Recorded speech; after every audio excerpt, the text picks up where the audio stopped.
General Makenga yego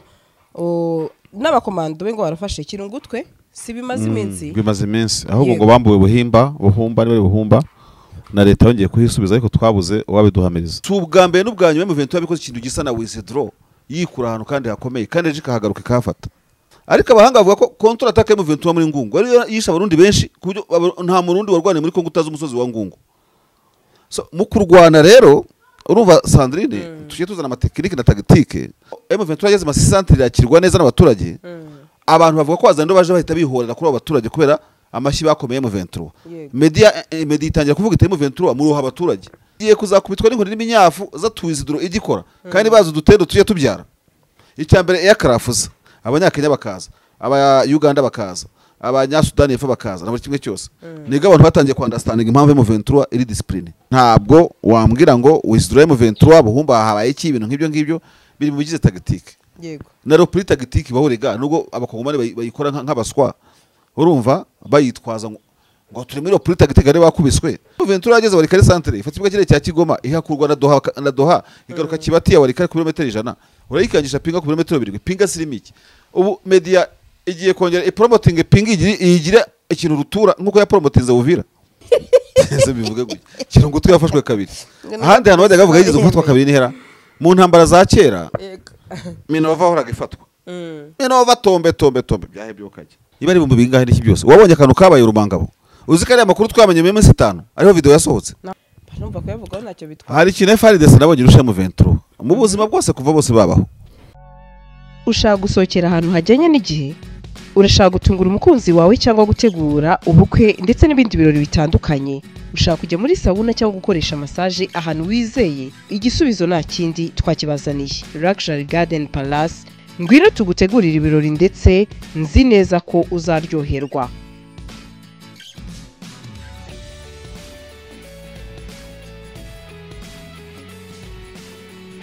abafite ubukwe by'akarusho namwe twabatekerejeho kuko tubafitiye jardin nini na tent ukorera mu bukwe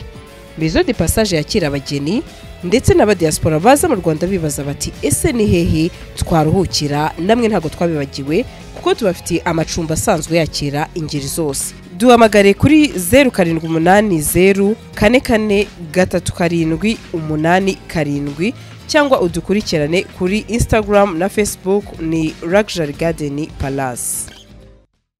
Nabonye rero ngo aba General Makenga yego n'abakomando be ngo barafashe kirungutwe si bimaze iminsi ahubwo ngo bambuwe buhumba ni buhumba na leta yongeye kuhisubiza ariko twabuze wabiduhamiriza ariko se ari amakuru ya buhimba niyo kuko nabonye bivugwa ariko ahubwo ikibazo njya mbona bavuga ngo twafashe ibibuga twagize iki arega kurasana ahantu bagakora withdraw cyangwa bakahabakura barwana n'abasirikare yego buhumba bashobora kuba barahavuye bagasubira aho bitaza kasopo ngo bari kadahe hose nta gitangaje kirimo kuko urumva jewe nkurikije ino myaka 5 mu 23 manzi bisirwana hari n'utuntu ijya yigira tumeze nko guta mu mutego ingabo za leta buriya M23 mbere yo kuvudukana ingabo z'abarundi izirukankana Ngungu na Numbi gukomeza nizo za Minova ako wahigiye bataramagizaga Minova akarucyo bita kubizabitonga nahe hose kuko ari ibintu nibuka nk'ibyabaye ejo M23 yageze kwikura Ngungu cyangwa se yarahavangwe simbizi ariko abahanga bavuga ko contre attaque M23 muri Ngungu ari yisha abarundi benshi kubyo nta murundi warwane muri Kongo utazi umusozi wa Ngungu so mu kurwana rero urumva Sandrine tuje tuzana amatekinike na tactique kurwana ha imitego sibyo yego si ubwa mbere n'ubwanyu M23 yabikoze ikintu gisa na withdraw yikura ahantu kandi hakomeye kandi eje kahagaruka kafata Masisi centre ya mureba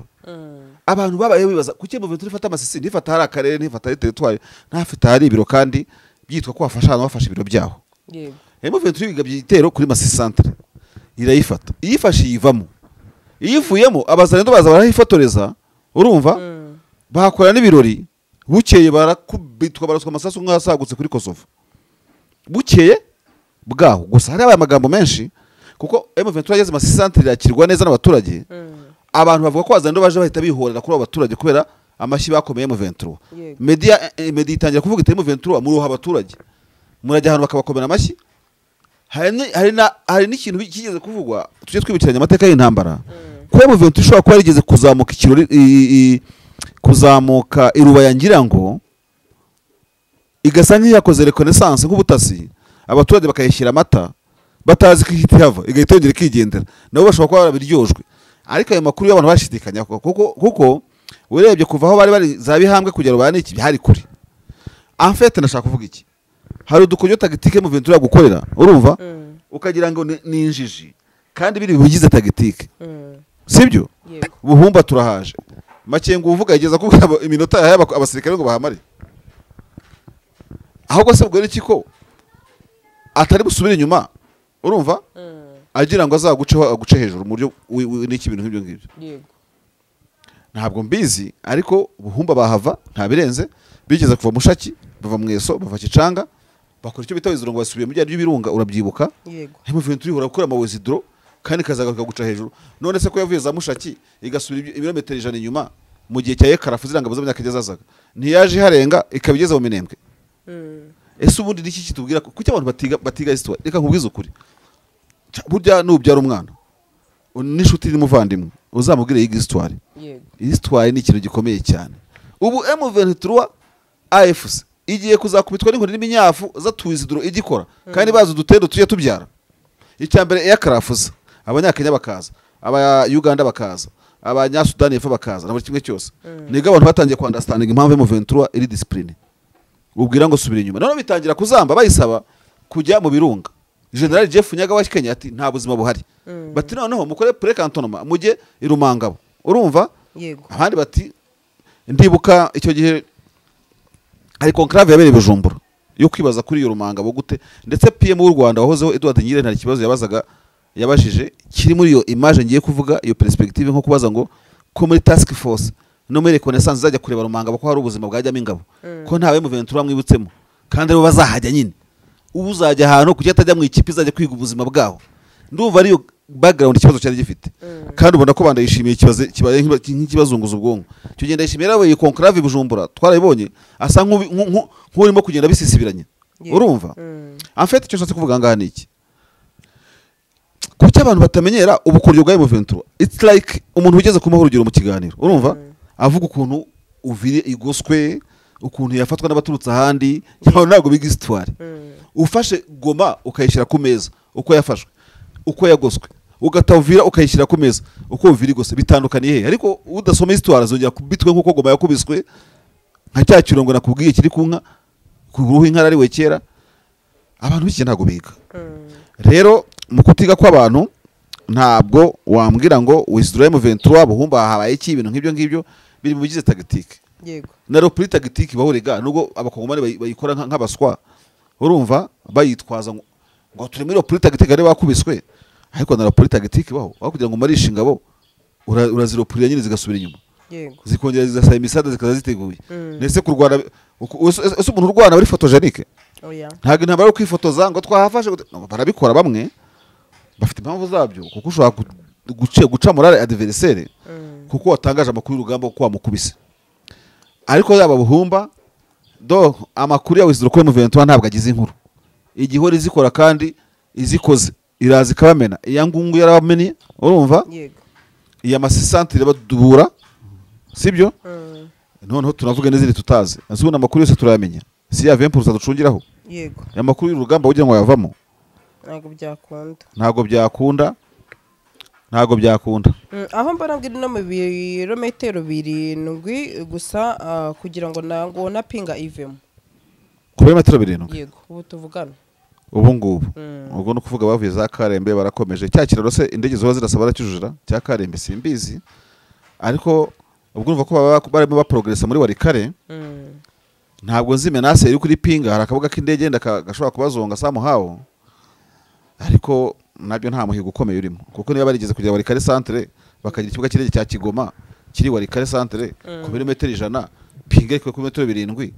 reka nkubire Sandrine niba warigeze kubaka igorofa y'amataje 10 yego abantu batashawura akagabo uzubaka kadastere abantu bavugura akagabo nanone kandi warubatse inzu isumba iyo ngiyo baza bakari bisanzwe ni bisanzwe mu myubakire M23 yageze Warikare centre ifata ikibuga kirege cya Kigoma ihakurwa na Doha igaruka Kibati ya Warikare ku birometero 100 urayikangisha pinga ku birometero 7 pinga sirimiki ubu media igiye kongera promoting pinga igira ikintu rutura nkuko ya promotinze Uvira upinga kutayifata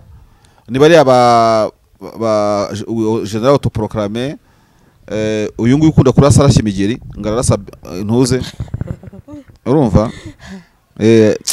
maze kubibagirwa uzi ko amazina y'amayima agenda ducika ndamubona gutya bajya banashinja kafatanya na M23 wakabihakana urumva ndaza kumubukana mo kubwira hari kunyamo narasamurutse akarashya imigeri ngo bamufotore neza yego akubona arimo kurashya iryo sina rye rirakomeye kandi ukunda guhora urivuga rirakomeye ariko ndamuzi ndamwibuka muri iki kiganiro ntabwo namuyoberwa no umuntu nyine wo muri Warikare uri prominent cyane muri izi ntambara muri Warikare ariko bose ntago batsinde M23 ntago bishoboka yego M23 ku ntambara no isasu ntibikunda uzarashyaho wese azashya nta kundi bimeze ndabona na kasika kasika naho haravugwa muri iyi minsi harimo ibaye tombe ntabwo urabibona ariko hari aho bavuga no harafashwe nka kera iyo nkiyo kasika mo bashaka icyumwe bavuga ngo barayifashe na kirungutwe kirungutwe ntisa kifashwe kabiri nayo twayivuzeho cyane twayivuzeho bayitangaza ko ifashwe none twayivuzeho yego sibyo wamenya ari biki oya ariko kugira amakuru mbere ntago bivuga yuko aba yabaye mukazi twatubeshya oya mvuga ko dushaka kumenya ikintu mbere hakashira iminsi ibiri bitewe na source nyuma yaho bikagira iki se ubwo nibwo adversaire aba yemeye ese bivuga gutya kirungutwe yafashwe kabiri ahandi hantu bajyaga bavuga yigeze gufatwa kabiri nihera mu ntambara za kera Minova horaga ifatwa Minova tombe byahebye ukajya urumva yego ariko amakuru y'intambara nyine agenda muwazi intambara urabyitondera wabonye ko amakenga ageze Bukavu gukora yikiza ari kumwe n'inzobere mu mipangire y'urugamba hako se aba makuru turiho ingendo z'amakenga zijya kugira ngo itangazamakuru abantu bene bago bazi kumuhisha abantu bararangaye pe bari wazi bamuhishira iki se kugera makenga ingendo zigomba guhishwa makenga rega bana ipfundo ry'intambara ntazagira umuntu gushoka kubeshya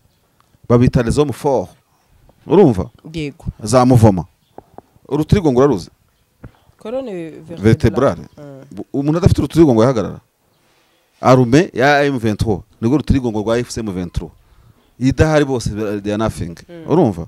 so mugomba guproteja ingendo z'abakuru banyu nese niba makuru bayasoho nagize ndikubwira abatangaza makuru oya bari aba muri M23 ntabago bagoze bazi guhisha ingendo z'abakomanda babo bereko amavideo hakomanda yo mwijuru nabaye muri Strago y'iki gihe y'amavideo ama smartphone ama iPad nkaya ngaya buri kimwe cyose ubwo twaje kwisanga ari nyeshya amazi tuvuga utuntu twose hariko abazarirwa ari bamwe baravuga we makenga bacaranga ne leta yabitangaje sibo barimo kubyiga saba ku ruhande rwa M23 kimwe nuko ashaka kuba ari abantuzi hari abakize ari abantu nyine baba batangaye bakora atari nabo bivamo nibo bivamo bibashyira mu kaga ariko ntibabizi n'abantu banza bameze nk'abatazi ibyo babamo ahantu makenga ari ntabwirwa n'iki mu by'ukuri ko makenga bari gomba kuba ari mu ndaki mu bifaru buri kimwe cyose urumva anacungira umutekano ku buryo bw'ibanga gute leta yisanga abantu bazi ko makenga ari Bukavu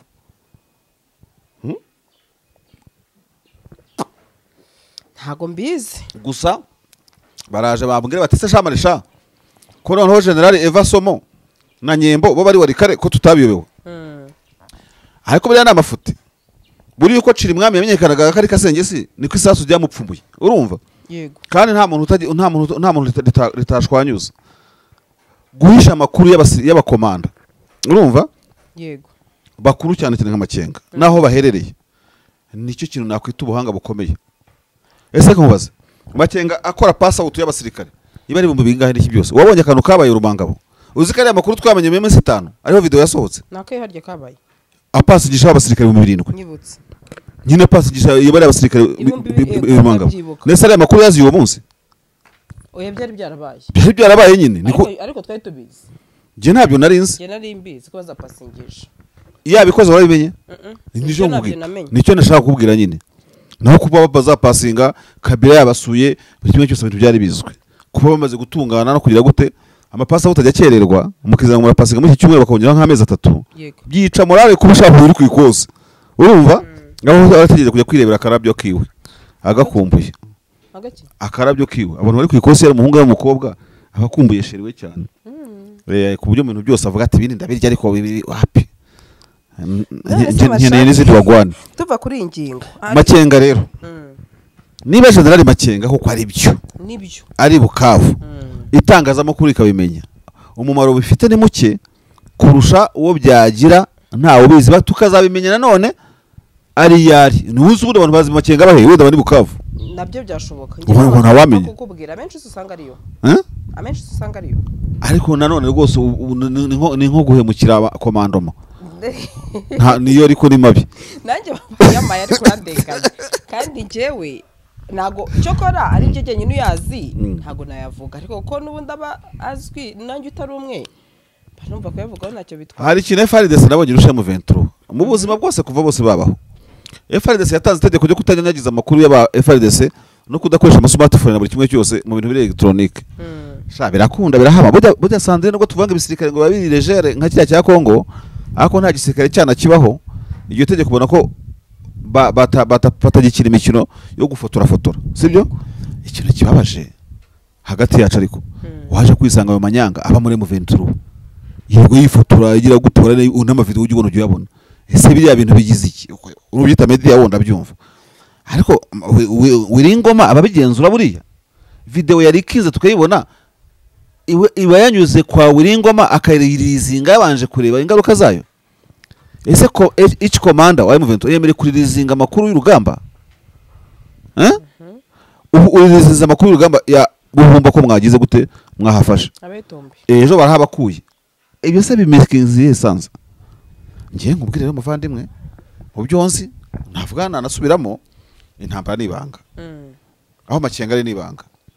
nkaba nshoje hano mvuga ko Makenga atari Bukavu ashobora kuba ari nkakabanya bayonga ngiye none nsoje nanzira kariyo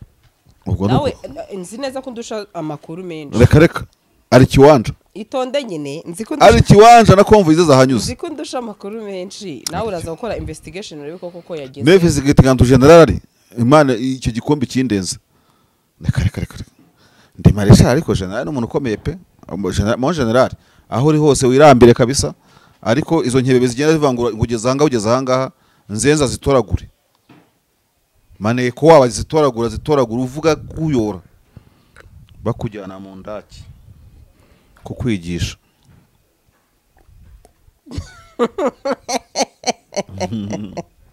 ariko man yari ibyo rero amakuru twasongera kuvuga yose tukajya twiceceka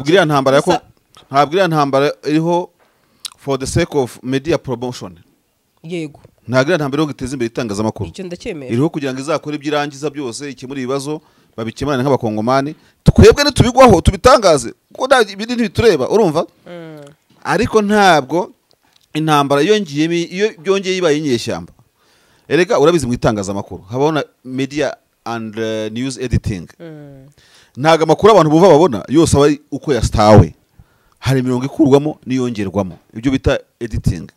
yego hanyuma rero bari abigize abantu bose umuntu umusirikare agenda n'intuze gute dore nka kumubwire noneho nta nshingano ufite za danger utari muri media team ya Wiringoma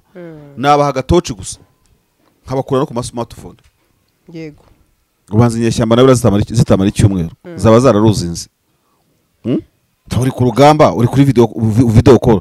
madame urambona ariko niki urajya mu ndakira muri madame bwebwe ibyo ni inyeshyamba banga umuntu babwira ku bintu nk'ibi barananyarikira mu ntuzi na inbox muzandika muzaruhe nta nyeshyamba yifatoye ibyo byaje ryari fata gatoci ubaza abantu ko biriwe urifotoza we urafotora ibi nibi Makenga ageze mu n'ibintu nk'ibyo ya papa ntabwo ari uko rebels bakora barasubiza nyeshyamba za mbere zibaye ku isi sinazo za nyuma hatazagira hari abantu barusha experience mu by'ishyamba inyeshyamba irihisha ibyo bita military camouflage urumva umusirikare mwiza n'ufite n'uri camouflage yego ntuzijye unyohereje nk'ahantu mu gasenta ngo umusirikare mwiza aho kuma uniform wayinyambura kugira ngo mbe ndi camouflage nta muntu aho kugira umuntu umenye kuko dewe umenye ndi target urumva dewe utanze ubundi we nta gushakisha ndi safe Makenga ari Bukavu na Munagani ari kiwanja ahubwo ejo yari ari Masisi arangije arubaye ageze Kanyabayonga mucanga duyi gutyo ye kumenya aho komanda wanyari ko niko kuri reka duseze ahangaha ushaka gusohokera ahantu hajyanye n'igihe urashaka gutungura umukunzi wawe cyangwa gutegura ubukwe ndetse n'ibindi birori bitandukanye, ushaka kujya muri sauna cyangwa gukoresha massage ahantu wizeye, igisubizo nta kindi twakibazaniye. Luxury Garden Palace, ngwino tugutegurira ibirori ndetse nzi neza ko uzaryoherwa.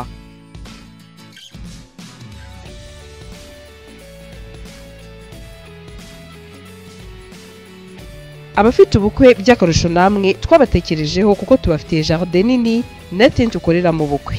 Maison de Passage yakira abageni ndetse n'aba diaspora baza mu Rwanda bibaza bati ese ni hehe twaruhukira, namwe ntago twabibagiwe kuko tubafitiye amacumbi asanzwe yakira ingeri zose. Duhamagare kuri 07844387 cyangwa udukurikirane kuri Instagram na Facebook ni Luxury Garden Palace.